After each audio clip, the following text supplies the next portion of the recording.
All right. Good afternoon, everyone. I guess it's still good morning out on the West Coast here, and welcome to this last edition of the MSP Success webinar series here for the month of March.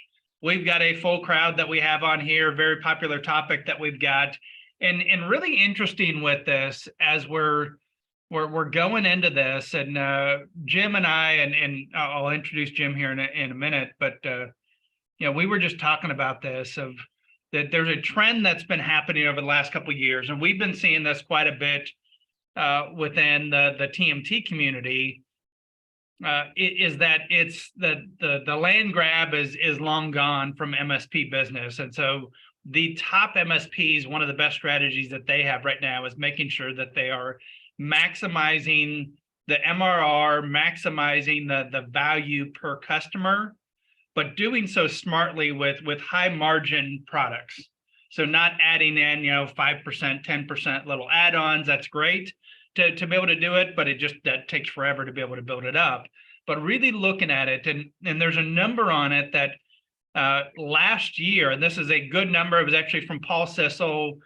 Paul is our expert in residence at TMT around the side of M&A, but he's really a great expert on many areas, not just on mergers and acquisitions, but looking at it, that 52% of growth for MSPs in last year came from additional services selling to existing clients. And let that sink in for a minute. When you're thinking about like, how much am I wanting to grow, is that if you're looking to add, let's say, $36,000 of MRR, last year alone, and I'll do the rounded math on it, is that it would be 18,000 of that MRR would be from existing customers. If it's 72,000, if you're looking to add $6,000 of MRR per month, then now that's 36,000 from existing customers. And from a lot of people look at it of saying, well, I'm already offering them everything that I can from an IT stack. So it's looking at what are the different ways that you can monetize here and grow the business. And it's expensive to grow new logos in the business. It's expensive to go out there and get, Jim and I were just talking about it, it's somewhere in the range of $15,000 that it is to get a new customer.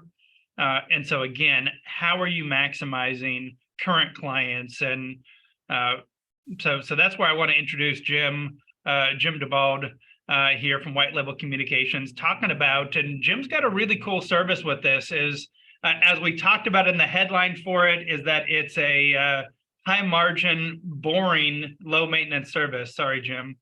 Okay. There, but boring is good in business, is that boring is something that you can just take all day long of being able to churn through of doing that, but it's something that all of your clients are using. And so Jim, I'm gonna turn it over to you, but for anyone that's on here, is that if you have questions as you're going throughout, is that definitely post those up in the Q&A or the questions area. That's the easiest way for me to be able to watch for those as coming in. You can always, if you have any comments, not a question, but something that you just want to put out there for us or for anyone, you can always use the chat that's on there. And so just to get some of that, of making sure that you've got that there, I think everyone's probably used to Zoom, hopefully Zoom webinars, but why don't you post in the chat of where you're watching in from today. And with that, Jim, I'm going to turn it over to you. Thank you very much, Jeff. I appreciate it. Let me share my screen. There we go. Jeff confirmed it. You can see. Yeah, swap displays there. You got it. In the top left. Yep. Let me stop. I apologize. That's the two screen. Yeah, I gotcha. There we go. Apologize for the delay there. And I'm seeing a few rolling in here. We've got Florida, we've got North Carolina, we've got South Carolina. So we've got the Southeast coverage so far. Michael Rubin out in Los Angeles. Good. All right, so let's you presenter. We're good. Yep, there we go. Yep, sorry about that again. No, I no, appreciate all good. I appreciate the time. As Jeff just mentioned, I'm going to talk about hopefully something that's fairly straightforward, and I would argue with the boring comment, but I'm not sure I would argue adamantly about that.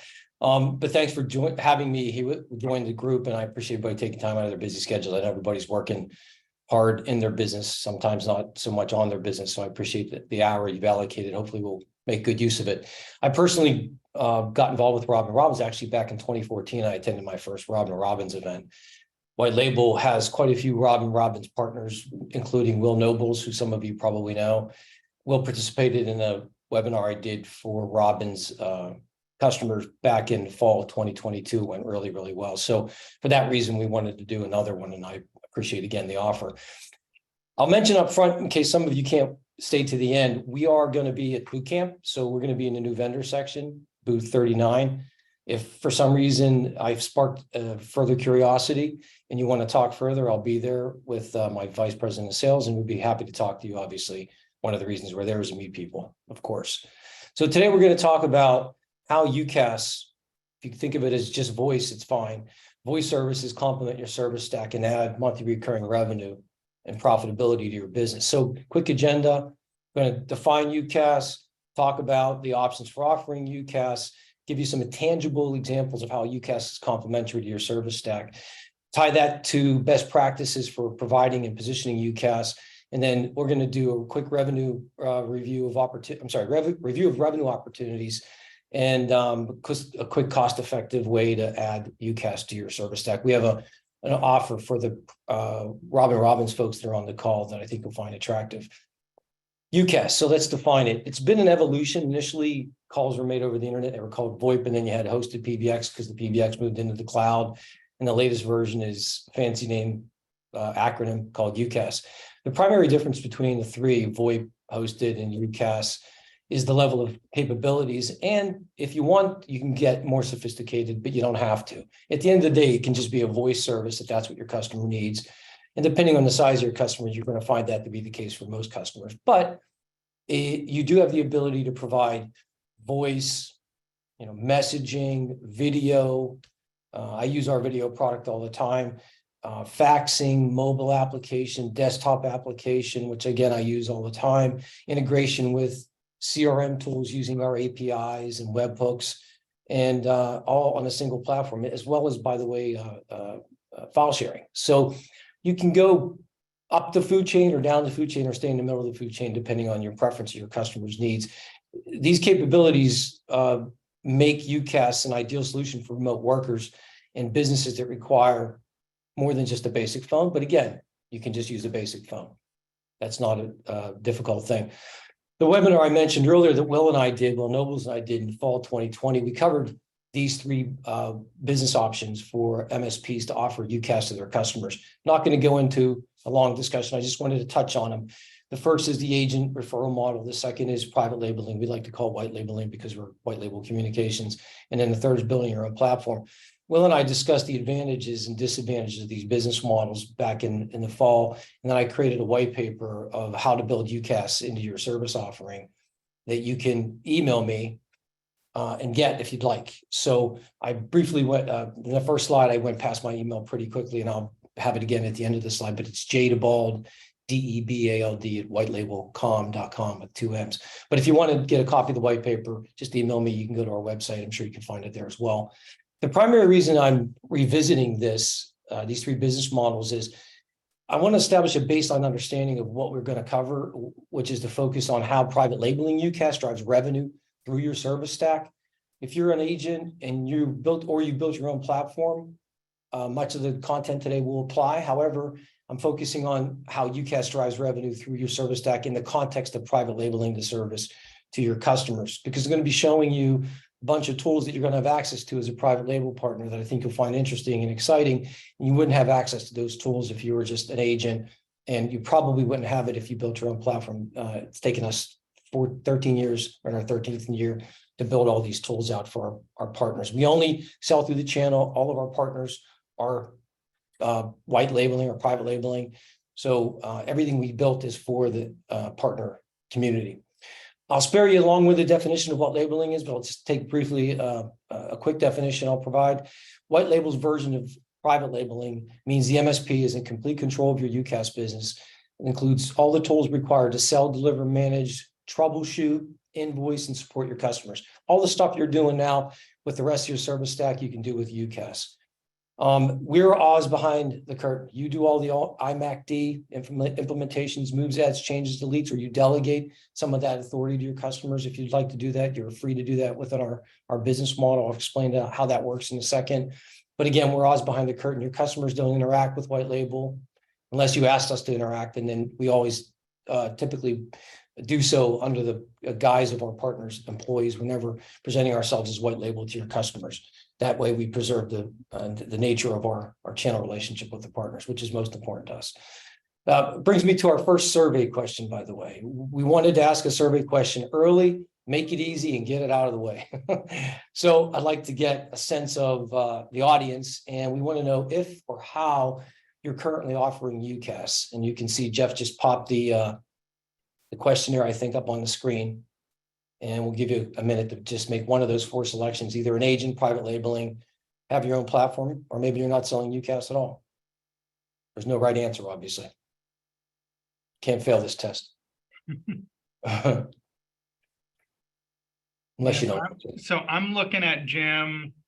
I'll still leave it open for a few seconds here, but it's about 40% of everyone on here is not selling. 5% have their own platform. Let's see, 22% are private label.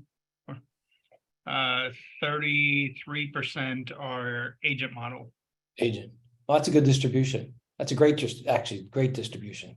So thank you for answering that question. I greatly appreciate it. Let's continue. So why this topic? Why the topic of explaining how UCaaS drives revenue through your entire service stack?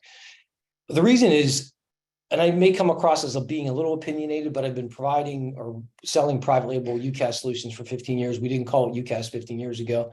We called it VoIP, or as I mentioned, hosted PBX. But what led me to this topic is most companies trying to convince all of you to sell UCaaS to your customers. They talk a lot in platitudes, frankly. I mean, and I'm guilty of it as well, and I've been guilty of it over the years. And what I've come to realize is that many of the partners that we sign up don't do as effective a job as they need to do or they could do in integrating UCaaS into their service stack, but using UCaaS to open doors up in other areas is really what it comes down to. So you'll hear things in the market, in our business, about like, you should sell UCaaS because it's a door opener. You should sell UCaaS because it's a sticky service, or you should sell UCaaS because UCaaS complements your service offerings. You'll even hear things like, and these are all true, by the way. You'll even hear things like UCaaS drives top line revenue, superior gross profit margins. You own the customer, which adds value to your business. But what's missing is, how does UCaaS help you sell more security services? How does UCaaS help you sell more remote management and monitoring? How does UCaaS help you sell more business continuity and DR services? You very rarely get the answer to that question. So what I want to focus on today, if you'll bear with me, is the topic of how, right? UCaaS is a door opener, and here's how it's a door opener. UCaaS is sticky, and here's how it's sticky. It is true that, as I said earlier, UCaaS is a great way to drive top line revenue and gross profit margins. No one really cares about revenue if you don't get to keep it at the end of the day. But both are true with UCaaS. The revenue and the margins are superior. But if you don't sell anything, then you don't recognize any of those benefits. So again, I want to focus on the how. All right. So what you see here is a typical MSP service stack.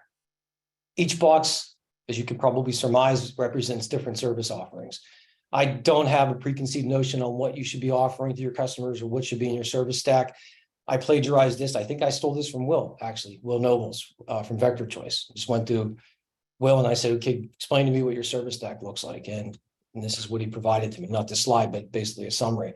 So I want to use this generic service stack and then start tying in UCaaS to each of these service areas, and how you can tangibly have a conversation with your customers.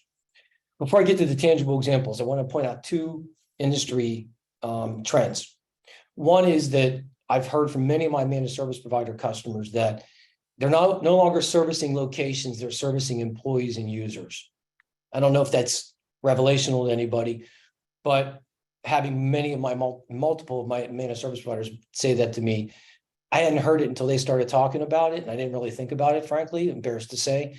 But the implication of this is that UCaaS is a perfect conversation to have with somebody, with a customer that's no longer in a situation where all their employees are in one place or one location. They're distributed. Obviously, that lends itself very well to conversation about security, which we'll talk about. But this first trend of servicing employees and users and not locations, I just wanted to draw attention to it because, again, it dovetails nicely into conversation about UCaaS. Second thing is, everybody's moving away from physical infrastructure to virtual infrastructure. We're moving to the cloud. And you probably aren't going to be surprised to hear that prem-based PBXs, as we call them, have continued to dwindle in popularity over the last 5 to 10 years.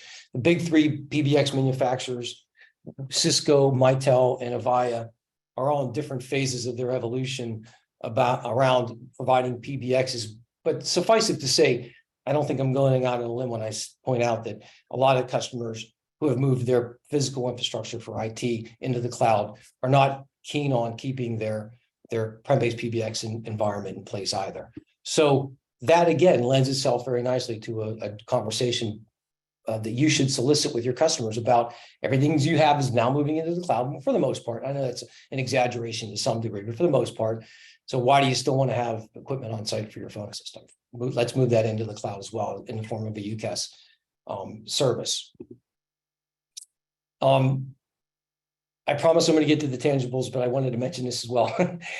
This presentation is primarily focused on playing offense with UCaaS, but it's important to recognize providing UCaaS can be a legitimate defensive business strategy as well. So the most obvious defensive strategy or reason for providing UCaaS is competitors in your market are offering UCaaS. And if that's the case, you should also offer UCaaS to your customers. Otherwise, there's a potential that there's an opening with your customers. And because every customer, every company has some form of communications, a phone of some sort, if you will, on their desk or on their computer, that customer is going to purchase that service from somebody, and why not have that somebody be you? And if no competitors are offering UCaaS in your market, or very few, then obviously there's an opportunity to use UCaaS. I use the term Trojan horse to get into competitive accounts yourself. And again, I'm going to give you specific examples of how you might be able to do that. By the way, we white label, we bring on about 15 to 25 managed service providers a month. And so it's no secret that managed service providers are getting into the business. I've seen that accelerate in the 15 years I've been doing that. I've seen it accelerate in the last 3 to 4. So it's, for me, it's a great trend. Hopefully you'll find it to be a great trend for you as well. As far as offense, from a high level, a generic perspective, I just wanted to point out a couple of things. I'm going to use one of the platitudes I accuse other people of using when I say that it's a door opener. But every customer has a communications infrastructure. And as a result, UCaaS can be a point of entry into the discussion with your customer about their infrastructure. So, and again, I promise you I'm going to give you specific examples of how you can use UCaaS to get into a conversation about your customer's infrastructure. But that would be a generic offensive strategy. And also, one of the things I hear a lot of my partners tell me after they've signed on, and the reason that they've signed on is your customers, if they're already buying UCaaS from somebody else, it's not uncommon for them to call that somebody else and explain a problem they're having, only to have that UCaaS provider say that they can't find anything wrong. And who's the first person your customer calls after they call the service provider that told them they can't find a problem? They call you. They call the managed service provider. So now you're being asked to resolve an issue. It's more than likely not an issue with the infrastructure you're managing, but you're being forced to prove the problem with the UCaaS provider, and it's not with your infrastructure. And you have virtually no tools to look into your customer's UCaaS service, and that's a tough task. So what I would suggest is that by empowering yourself with the tools that we provide, you'll be able to more cleanly and clearly provide a service that they typically don't get from the company that's providing that service to them today. Again, I know that's an overstatement or a slight exaggeration, but what I've always found with my partners is nobody treats their customers better than they do. It's not the national providers that treat them well or as well as the MSPs do. And, going back to something that Jeff said, one of the things I did mention, I was going to include in the presentation, but I want to come back to it, is one of my partners pointed out that they're finding that they have fewer, better customers. So the trend is they have fewer, better customers. And I asked him why that was. And he said that because his customers are not buying products from him. They're buying services and support. And how that relates to UCaaS is that he pointed out that his customers don't care if it's AT&T or Comcast or RingCentral or 8x8. His customers care about the quality of the service that he is providing to his customers. So I think now more than ever is the best opportunity, or it continues to be a good opportunity to provide UCaaS to your customers, even under your own brand. I remember 15 years ago, I used to have conversations with people like, how am I going to compete with Comcast? How am I going to compete with the national providers? At the time, RingCentral didn't even exist. And I would say, again, nobody treats your customers better than you do. If you think that your customers are happy calling a support group that's typically offshore to get a problem solved, that will take much longer than you could solve for them, I think you're wrong. So going back to the slide, I'm not going to go backwards, but I showed you the service stack slide, but I want to quickly review the 8 areas of service. We're going to talk about security. We're going to talk about storage, backup, and recovery. We're going to talk about business continuity and DR, hardware and software procurement, managed services, remote management monitoring, and access control. And obviously, we're going to talk about UCaaS. So let's start with security. It's typical for every engagement, as I'm being told by my managed service providers, to begin with a risk assessment, a network assessment. Plus, my MSP customers tell me security is a critical component, if not the critical component in their service stack. Probably the most critical, right? So I'm going to start with security and show you how UCaaS security can help you not only sell UCaaS services to your customers, but be a door opener to a discussion about customers' broader security needs. Little known fact. SIP voice traffic is not encrypted by default, and rarely do customers know this is the case or know how to address the security exposure that exists because of that. Because SIP traffic is not encrypted by default, conversations can easily be listened to by both internal and external actors, performing packet captures and listening to calls with tools like Wireshark. Now, that could maybe be a little unsettling. But if if you want to have a broader conversation with a customer or a prospect about their security posture, wouldn't pointing out that a customer's UCaaS solution should include encryption capabilities help you facilitate that broader security discussion? I would argue that absolutely would be the case. Whether it's a customer that already has UCaaS and may not even be aware that they don't have encryption available or turned on. Maybe it's just not turned on. Maybe it's available, but the customer doesn't need to turn it on. And you look like the smart guy in the room because you pointed out that they didn't turn it on. Now you're down the path of having a broader conversation with your customers about other security things that you can bring to the table that they may not have been aware of. Or maybe it's because they don't have security encryption on their UCaaS solution and they can't get it. Now you can provide it to them. Furthermore, wouldn't a discussion about how voice and data and data and voice, voice is data and data is voice, facilitate a broader discussion about security as well? So in this way, I find a lot of our partners are able to use just the general topic of SIP encryption, or lack thereof, to have a broader conversation around security. White Label deploys SRTP for the purpose of encrypting calls made by a SIP handset. And then our UC client, our Unified Communications client, which runs on the desktop, uses WebRTC, which is encrypted as well. And both of these capabilities, SRTP and the UC client, are provided to our partners at no extra fee. And our partners can sometimes charge for that.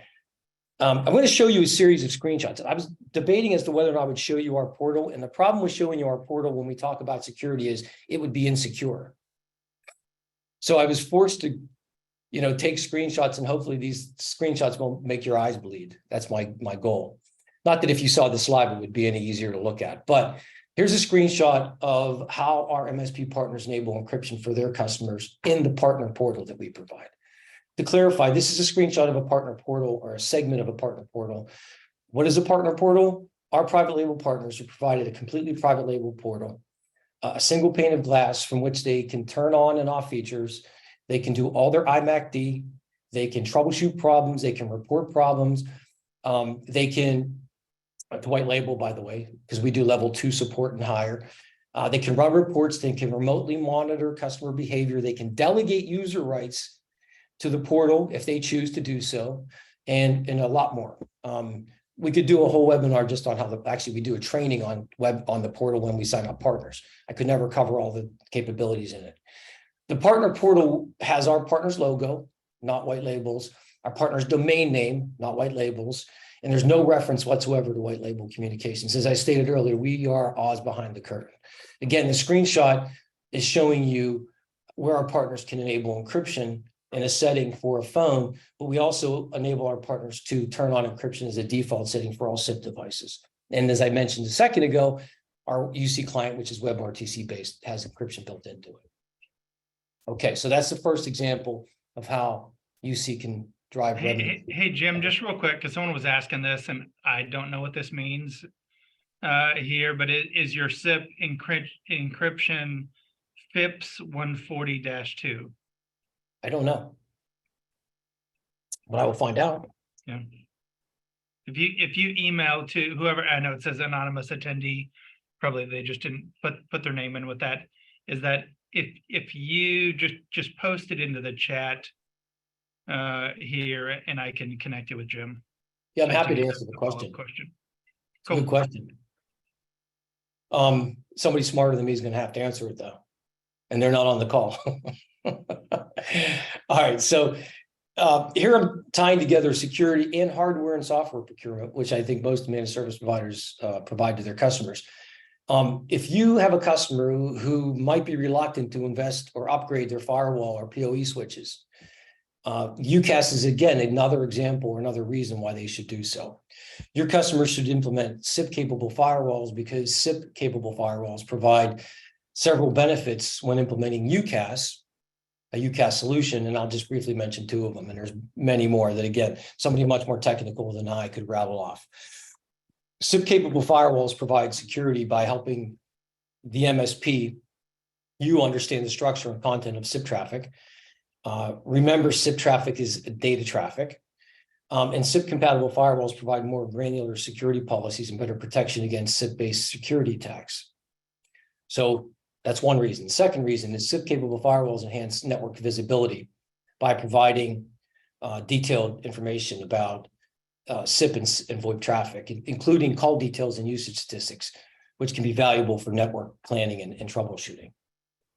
As far as the managed PoE switches provide, and I would imagine most of your customers, most of your MSP, most of the MSPs on this call are trying to or want to provide managed PoE switches. But again, the whole idea is that UCaaS is another reason to validate that or justify that.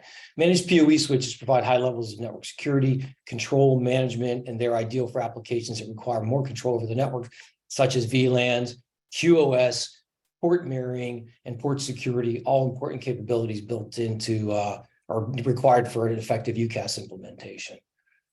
So that's how you can tie security and remote management monitoring, sticking with the security and RMM theme. Our partners can remotely, I'm sorry, I just jumped to a different. The last one was security and hardware and software procurement. This is security and remote management monitoring.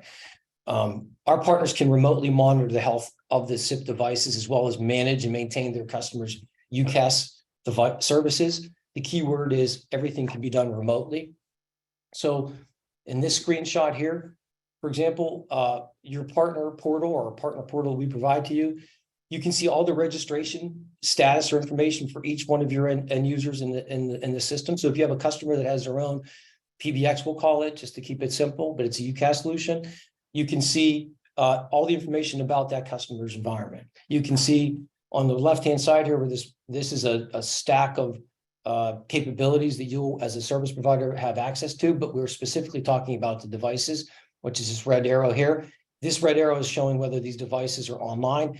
this is pictured as a phone, but they could be a UC client, it could be the mobile app, it could be a variety of applications. But the point is that you can see whether or not the SIP device is online or offline. And you can see who's assigned to, you can see MAC addresses. One of the reasons that we didn't want to go live is we didn't want to show people live MAC addresses. So I just blurred all that out, or I had somebody, my tech group, blur it out and send it to me. You can even reboot phones remotely from the portal. You can do that if you have a managed PoE switch. You can reboot or reset a port on a switch, of course, but it's a lot easier to just reboot a phone, because rebooting a port may affect a lot of people. Rebooting a phone only affects the person who's using that phone, who may be having an issue. As we all know, sometimes turning things on and off just solves a problem. You don't know why, but don't ask. It fixed it. Let me see. This is the type of capability as an example, and you're going to see multiple throughout the presentation. So I won't say this, I don't think, again in my presentation, but this is the type of information and capabilities you'll have access to if you're a private label partner. You rarely, and I don't know of any situation, but I could be called a liar if I'm wrong. It's okay to tell me I'm wrong, but I don't think as an agent you ever have access to any of this information in the system. You have to go through the service provider to get access to some of the information that will allow you to service your customers in the way that I'm describing here. Also, where you see the white label logo up here on the left, this is where the partner's logo would be, and just above that would be the domain name. I just did a quick screenshot and didn't want to include all of that, but I just wanted to point that out. Sticking with the security and RMM theme, in this screen, again, I apologize if it's hard to read, but this is from our portal, and you can see a specific SIP device. And in this screen, you can see additional details. We blurred out the information again that we thought might not be worth wise in sharing, but you can see a variety of information. I mean, anything in here would be relevant to understanding what is happening with your customer's environment and a specific device in the environment, and you can troubleshoot problems very easily by looking at this information in our portal.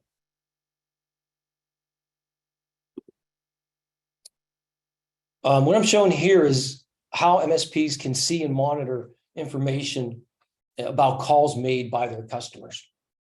So anytime a customer reports an issue with a call, say they tell you that there's a drop call, which is unusual. Most customers just pick up the phone and make the call again, and they don't report that. Or they say that it's not clear. And we all have customers that are squeaky wheels, and sometimes they ask the questions that, you're like, really? But whatever. But the fact of the matter is that with our tools, you can answer those questions very easily. You can see all call records in here, and you can filter that information by date range. You can filter it by user. You can filter it by call direction, inbound and outbound calls. And this red dot on the right-hand side means that the call is recorded. And if you click on this report, or this piece of paper, if you will, then it takes you to a detailed level. Again, I apologize in advance for all this information, but what this is showing you is the details of the call, and where the red arrow is pointing, you can click on that and it says report call. If you can't read it, I apologize. And a support ticket will be opened with white label in our help desk, and that ticket will include all the information you see in the screen. So we take all this information, it's sent to our support desk, a ticket's opened up with us, between our partner, not your end user and us, but you and us as a partner. And we have all the information we need. The reason for this, and the reason this is really helpful for our partners, is sometimes digging into the details around calling. If you have to find a needle in a haystack, it's just a waste of time for the partner. So we try to make it as easy as possible for the partner to identify the issue or the call, if they can't identify the issue, and then let us worry about fixing it or figuring out what happened. So you can just send us a ticket right by clicking here, report call, boom, we take it from there and we'll let you know what's going on. You can see that these tools that we provide to our MSPs make it a lot easier, right? And again, we take level 2 and above. And I don't know if I mentioned it when I bring up our support, and I always point out that our support's in Pennsylvania, it's in Pittsburgh and Philadelphia, both ends of the states. Okay, continuing with the UCAS ties to security, our portal also tracks all modifications, all changes made by anyone, either you or your employees or your customers. Anybody that has access to the portal I'm describing to you who makes a modification is tracked in our change audit log. So This is again is another screenshot, and it shows the audit trail of the people who have made changes. And again, our system tracks every change, and I blurred out the IP addresses, as you can see. So the date, the username, the IP address, and then the operation. I wouldn't, accuse an end user customer of misleading you in any way, but sometimes you get end user customers say, I didn't do anything. And sometimes they don't even know that they did it. Honestly, they're not even misleading you. They're just not aware that they made a change or they don't remember. But you can go in here and see, not to point fingers, but to really figure out, right, to forensically figure out what happened, which is the most important thing. It's not being right. It's about figuring out what the problem is and how to resolve it. Again, this is another screenshot from our portal. Okay, so advanced permissions. Advanced permissions to do what? So in our portal, we also provide you the ability to provide access to people within your company, as I mentioned earlier, or customers. And that access it falls in 3 categories. You can give them no access or none, which is this red box I'm referring to, read only or full access. You can create user types with predetermined rights. So you can say, every time we do a UCAS implementation, I give administrative rights to one person, and the administrative rights include the following. And you can create a profile for that administrative user and always use that for every one of your customers, which is what most of our partners do. The other thing you can do is you could literally, and this is a short version of the fields that you can provide access to your employees and your customers, because I couldn't fit them all on one screen, but you can tailor a user profile for a specific customer if you want to do that. I like to keep it simple.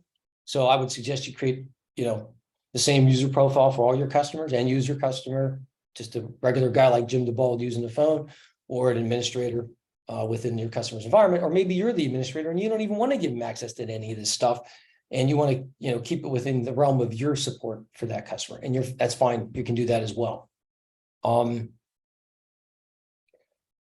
Also, allowing your customers some level of access, if you do provide it, can offload a certain amount of or certain type of moves as and changes from your support staff. So that would be one reason to maybe consider it. Again, assuming you trust the partner or the end user to make those changes without breaking anything.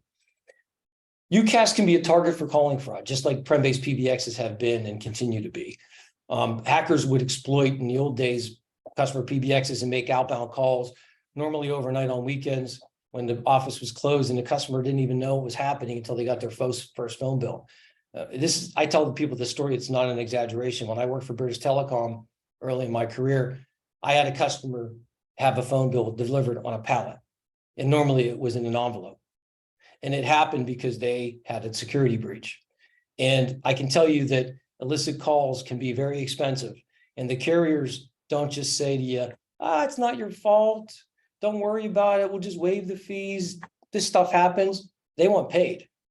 So, and also most people think that calling fraud is just international. Well, there's lots of places in the United States where it's not cost effective to call. And so domestic fraud has also become very common and very difficult to detect, but we detect it. And this, by the way, is yet another reason to have a security discussion about or with your customer, right? Why should your customer strengthen their network security? This is another reason why they should consider that. And frankly, most customers don't even know anything about calling fraud until that happens to them, and then they're obviously going to be very upset.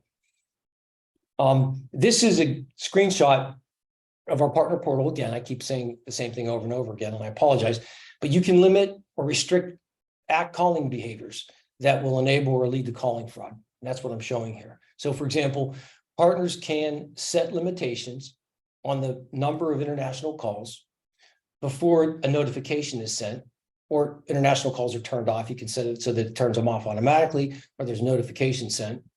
And you can implement PINs for end users so that they have to enter a PIN in order to make an international call. I should also mention that White Label has an additional layer of security that, at the macro level, that sits above all of our partners, so that we're kind of the catch-all, the safety net. If in fact something fell through the cracks, we have a lot of really good, tight security measures in place so that calling fraud never occurs. I mean, I just got what label. I was at a competitor for 12 years, but I've been here for 2. We've not had not one situation where international or domestic calling fraud has occurred with one of our partners. Business continuity and DR. How does UCaaS tie into that? So it's very natural to have a conversation with your customers about UCaaS because it's perfectly suited to support business continuity and DR. Right. So UCaaS, in my opinion, is just another element of a business continuity and DR solution that you should be talking about. Why? Because your customers' employees can work from anywhere using a UCaaS service. And communications can be conducted pretty much on any device. A SIP handset, I have a Polycom phone sitting next to my desk. On the computer, I have a UC client on my computer. We have a mobile app that's, by the way, private labeled for our partners that I have on my Google or my Android phone. And you can even make calls from your Teams dialer. I have a Teams dialer. I have a Bria dialer that I got for free on my mobile phone that I also use. So there's lots of ways you can communicate using UCaaS depending on what your preference is. We have geo-redundancy or geo-redundant infrastructure in 5 data centers. We operate in Philadelphia, Grand Rapids, Las Vegas, Dallas, and Nova, Northern Virginia, or Ashburn. So in our environment, SIP devices are not tied or communicating with specific servers. Rather, using DNSS or via SIP device on our UCaaS platform can communicate with virtual servers across all 5 data centers. So we, not commonly, but it's not uncommon either for us to bring a data center offline during the day. We, like most people, lose servers during the day as well. Some of our infrastructure is still on bare metal. We own the servers. And when a server fails, we just take it offline and fix it later. It doesn't have any effect on any of our customers because of our implementation and the way we implemented, I should say, UCaaS. I was going to share a slide with you about our network infrastructure, but frankly, it's not just one slide. It's multiple slides, and they can be pretty technical. And I feel like I'm already bumping up against the allocated technology discussion that you would put up with. So I decided not to do that. But if you wanted to have more deeper conversations, certainly me or somebody smarter than me would be able to have that with you. All right. So storage, backup, and recovery. I'm sorry, hardware, software procurement. Let's go back to that for a second. So I mentioned firewalls and PoE switches, and UCaaS generates opportunities for both. But there's also SIP handsets. We recommend that our partners provide their SIP handsets if they can, and they typically should. And SIP handsets can be rented and are typically rented to the customer. And there's a nice profit margin in renting handsets to your customers. Not that you want to handcuff your customers, but it also provides you some level of control as well. But the primary reason is providing the handsets makes it easy. It is another service you can provide your customer. It provides a complete solution for your customers. White label, we also provide something called device as a service. We have a service for partners who don't want to use their own capital to purchase equipment. You may have access to capital, you may not. You may think that putting your capital to use in other areas is better use of it. So we have a device as a service offering that a lot of our partners take advantage of. They can just rent the phones from us and we rent it to the customer, then to the partner. And it's not a lease. The customer doesn't get an invoice from us. Our partners invoice directly for that rental. The end user has no interaction with white label at all. I should also point out that many national providers of UCaaS don't have the luxury of doing a thorough analysis, right? So you as an MSP are typically doing a thorough analysis. I mentioned earlier, either a network or security evaluation of your customer's infrastructure. And the difference between an effective implementation for UCaaS or an effective UCaaS implementation and one that's not going to go so well many times comes down to the thoroughness of the network evaluation before you've installed services. So I always recommend, and I don't think that's anything that people don't already do, but I also always recommend that you should be doing network analyses for your customers if they're going to consider UCaaS. Either they're going to get it from you or they're going to get it from somebody else. And again, this is how you traverse down the path of talking about a customer's infrastructure, using UCaaS as a way to facilitate that discussion about their infrastructure, uncovering potentially where the dead bodies are buried, right? Cabling is a very basic thing, but a lot of times you find your customer's cabling environment is not quite up to par when they want to implement UCaaS or any other service for that matter, but certainly UCaaS. And that's a way for you to leverage, again, UCaaS to have that discussion. And then the last thing here I'll point out is we have a UC client and a mobile app. I alluded to it earlier. Both are provided to our partners at no extra fee, and both are developed by white label. So we don't use any third-party applications for those software elements. We would provide that to our partners at no fee, and our partners then can charge for those additional services if they want or not, or just include it in the service if they prefer. But it's an example of a software procurement, if you will, that you can provide to your customers. And I don't mean to sound redundant, but I did mention that the mobile app on the phone, when it's downloaded, it has the partner's logo on it. So, it's a nice thing if somebody's using their mobile app a lot, they see your logo all the time. They don't, out of sight, out of mind, if you will. Okay. Call recordings, not sexy, but it is something a lot of partners use. Our UCaaS solution provides call recording. I mentioned it a couple slides ago, and our systems store recorded calls for 90 days. And many of our partners build call recording backup into their backup and recovery solution. So after 90 days, our partner will download all the call recordings for their end user, and then provide that as a part of their backup and recovery solution to their end user. This is a screenshot of my UC client.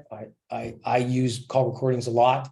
And these are the recorded calls that happen to be on this system whenever I took this picture. I forget when it was.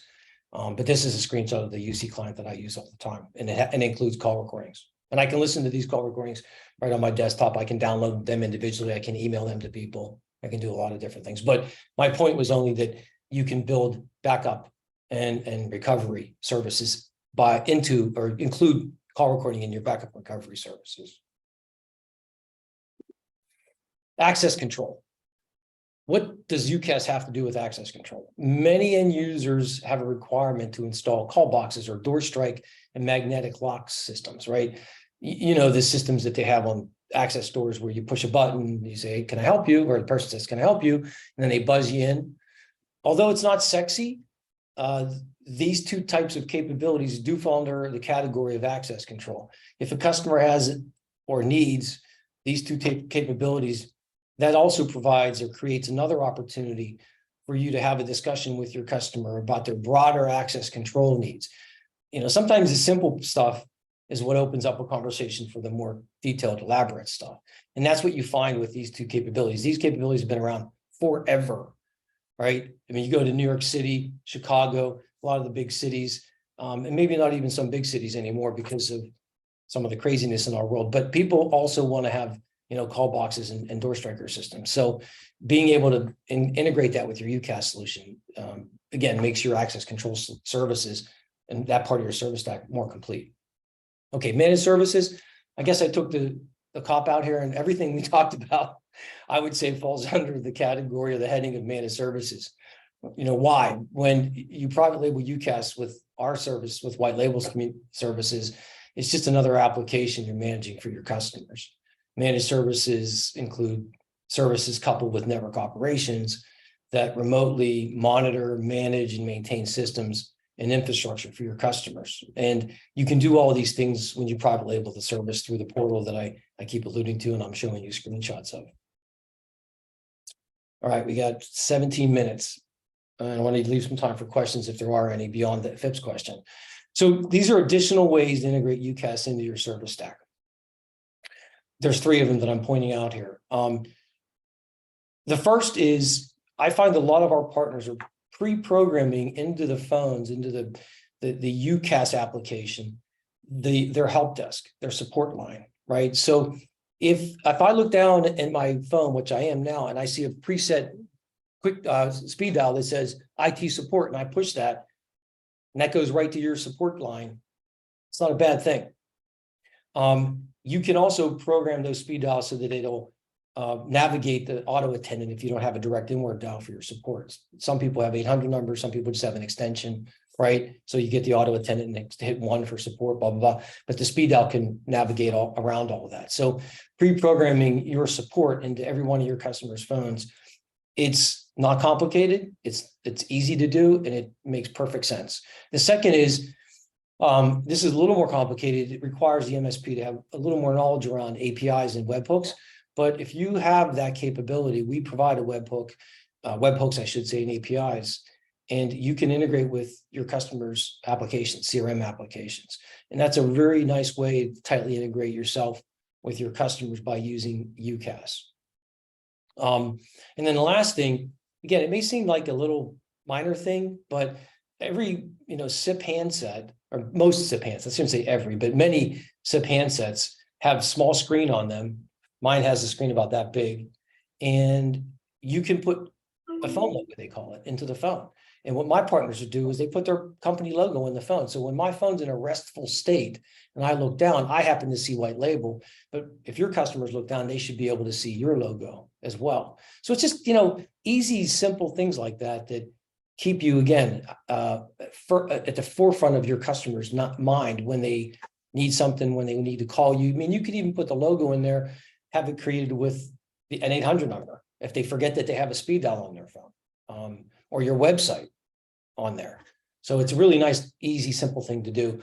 And again, I mentioned that the mobile app also has your logo on there as well. So one of the things you probably saw if you registered for this webinar, and Jeff and I talked about it, is I think it was $7,200 in ARR, right? Recurring revenue. And the way we came up with that number, and it's actually 75 in my example, but it's pretty straightforward. And your average customer, 25 endpoints, one customer with 25 endpoints at $25 an endpoint, which is a pretty middle of the road price for UCaaS. You're looking at $7,500 in annual revenue. Margins, I presuppose a margin of about 60%. It's in the middle. It ranges from 50 to 70. I have partners who are dealing with higher volumes, if you will, of endpoints that are in 75% gross profit margins, but a fair and not exaggerated gross profit margin would be 60%. So for a customer that you're billing $7,500 a month, who's paying you directly, you're generating gross profit margins of $50 or $4,500 annually. And that's just one customer. Jeff, did you have anything to add to that? I didn't want to. Yeah, I mean, that was a big one here of this is looking at really of what is the opportunity, and you see it right there. I mean, that's a really simple example here of a 25 endpoint customer here to be able to see, and you can translate this into whatever size of your different customers here. Let me jump into a couple questions that we have here, and then I want to jump back into this of the opportunity side of it. So Claudia was asking here, one of the biggest challenges of VoIP is the taxation side of things, the FCC forms and the billing and all those things. Can you talk about how that works with white label communications? Sure. So we offer a service called Tax as a Service. I don't believe anybody else in our space is offering that. I took a lot of time to evaluate companies that would be able to provide our partners, a tax solution. So we partnered with a company called Intisera or Fastech. And what's great about it is you don't have to have a separate relationship with them, other than you would deal with their people directly when you had questions about taxes, but you're invoiced by white label on the white label invoice. And we've built in our system comes with a built-in invoicing system, by the way, that you can use where you can export the information into your own billing system. But even if you export the information out of our billing system to your billing system, all the tax information, all the tax calculations are in that number. So what we've been able to build into our billing system is a simple thing that everybody in the business does called recovery fee. So you can cover all of your tax filings with a recovery fee, which is what the FCC is encouraging people to do. And that's why they created the ability for you to have a recovery fee on your invoices, and why we built it into our service.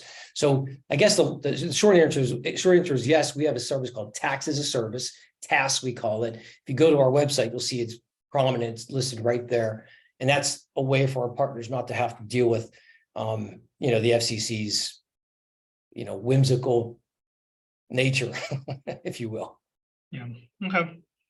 No, that's cool. Being able to, because I know that's what's held quite a few people up, is that they just hear the horror stories of having to deal with all of that, of the different taxes with all of that and the filings and all that kind of stuff, which even if you're making this much type of money from it, there in the business and making these type of margins, it can start to eat away there for that. When you're Yes, looking at, no, the go ahead, nice, Jim. I'm sorry to interrupt you. I know you were Yeah. on a roll, I apologize. But one of the things I was gonna say about taxes is if you look at an invoice, like I did, when I did my research, I looked at some of the national providers and I looked at what they were charging end users for recovery fees as an example. And on the low end, it was 12%. And on the high end, it was as much as 20%. That means that they had 20% invoice. So if an invoice was $100, on the low end, they were charging $12 in recovery fee, and on the high end, they were charging $20. Keep it simple. Well, if our partners charge 7%, 6%, say 6%, they're covering all their tax filings quarterly and annually, and maybe making a little bit on top of that. But they're still a long way from 12 and a way long way from 20%. So this recovery fee that I'm describing it's kind of an important thing to understand, and it's probably worth another discussion for anybody that wants to talk about it. I'm sorry, Sure. Jeff. Yeah, so in looking at this, and this goes into a question that Sarah was asking here about some of the other providers that are out there, is that with existing customers, what do you see with your partners, your MSP partners, as the sales process on this, or just from a high level? We don't have a ton of time to get into it, but like, what does this look like from a selling? And what if I'm an MSP and I sign up with white label, like, what do I expect to see? Because people are in contracts. I know we've got contract on our phones, and you're in it for whatever period of time. Do you just start to look at this as part of the overall planning with customers to be able to see fitting that in, doing the analysis with them? Like, how do people go about this? So that's another foreign area. If you're in that 40% that are not selling anything on UCaaS right now it's something new that you've got to learn. Yeah, no, for sure. I mean, it's certainly going to have to be a product that you learn. I mean, we have an onboarding and training process, which you would expect. We don't just sign people up and tell them to go figure it out. Good luck. But, and I'm not suggesting you're seeing that or anybody's saying that, but the reality is that you're going to, as a service provider, if you're going to add another service to your service tech, it's a requirement for us to train you and help you with that. But you have to get comfortable with it. And to your point, some people are on contracts, just like they're on contracts for other managed services with other managed service providers. So you're not going to potentially be able to have a meaningful conversation with every one of your customers about UCaaS because they're already getting that service from somebody else potentially. But if they're not, or they're looking, or you suggest that they look, then it's not a difficult conversation to have, because as I say to people, a lot of partners, I should say, all of your customers have phones on their desk or some form of communication, right? So not all of your customers or all the people you talk to are going to want to talk to you about cybersecurity, even though they should, right? A lot of people should be talking about it and they wait till they get exposed and now they want to talk about it all the time. With UCaaS, everybody's using some form of communications. It's an easy way to have a conversation with somebody about what they're doing, and then dovetail the conversation about security and all the things that we talked about. Dovetail the conversation about their infrastructure and how is it prepared, or is the infrastructure suitable for what they're even doing now? Maybe they're having problems and they're just living with them because they don't even know where the problems are. And that way you can have a conversation about, well, I think maybe the problem is you don't have a SIP capable firewall, or your PoE switch is on its last leg. I mean, I don't even know how you're even using this thing and it opens up, the UCaaS opens up the conversations for all of these other elements of your service stack. I'm not sure if I'm answering your question directly. I'm not trying to avoid it, but I'm not sure. No, it's really just, I mean, even looking at it do you see when someone comes on new with you, how phased of an approach is it? Because people are under different agreements, they've got different solutions. Are you seeing that when someone brings on the solution and starts selling it, that they're 10% out of the gates of their customers that they're converting over? Or is it, there's all different levels of this because it's a different service that they weren't involved in before. Now they've got this as something new. Is there a way that goes into it to be able to start looking at this of how do I tackle my customers? I would be lying to you if I gave you a specific percentage, because it's going to vary by everybody. Sure.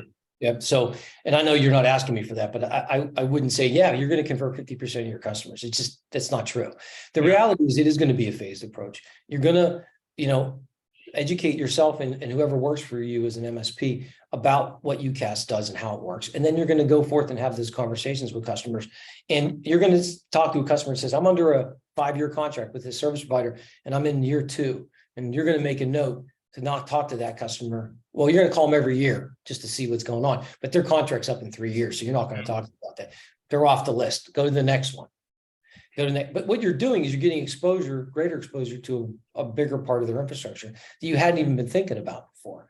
And usually, it's not always the case, but if your customers are getting UCaaS from a national provider, it's not that everybody's upset with, the national providers, RingCentral, Waveplay, and so forth. They do a good job, but their service isn't quite as good as it would be if they're getting it from the MSP. That's just the truth. And so having that conversation, you might uncover some dissatisfaction that you would never even been aware of if you had not had that conversation in the first place. Yeah, and a big piece that I really love, that a couple slides back that you had on this, when you're talking about that branding, the customization, the automatically programmed in phone here. We actually use Wonova's company, not for the phone side of things, because we're under contract with it here for a little bit longer. But I'm always, if I've got to call his company for something that we need, I'm having to look it up and look all over the place when I don't have time to do so. So having it right there, he'd probably get more service calls sometimes. Especially if I just actually do a Teams message to Will and say, hey, this isn't working here. That's how it gets taken care of. I'm sure he loves that when you don't call his support desk and you call him directly.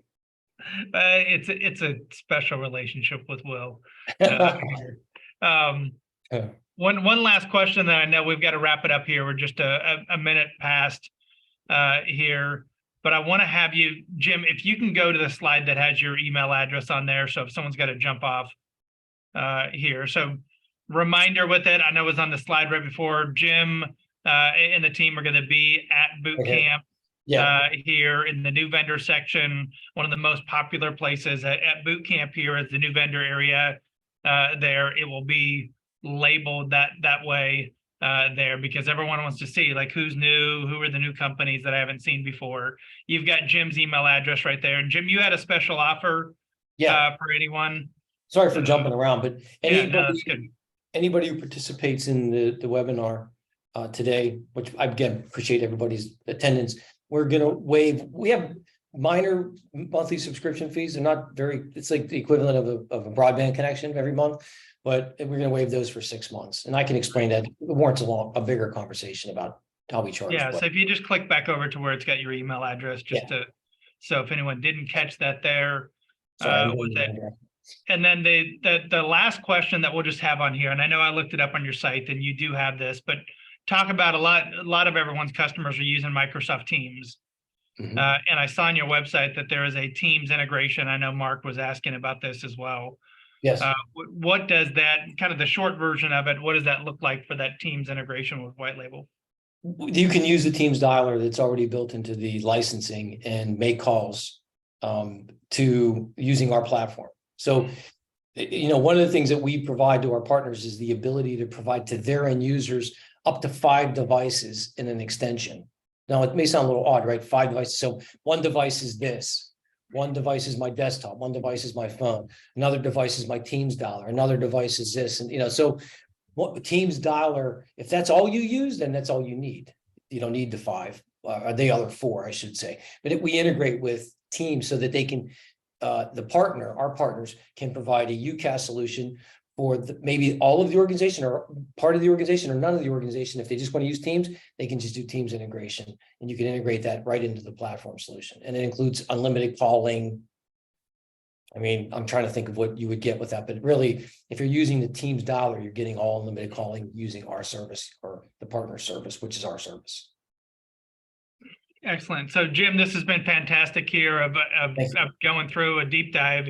You guys should definitely check this out. If you're coming to boot camp, make sure that you stop by the White Label Communications booth and talk with Jim about this. You can always email him, set up a one-on-one conversation there with that as well. But Jim, this has been fantastic, and we're going to see you in less than 2 weeks here in Nashville. So looking forward to that. We'll have about 1,300 MSPs all looking at adding more to their business, growing their business here. So you guys will definitely want to check out the White Label Communications booth.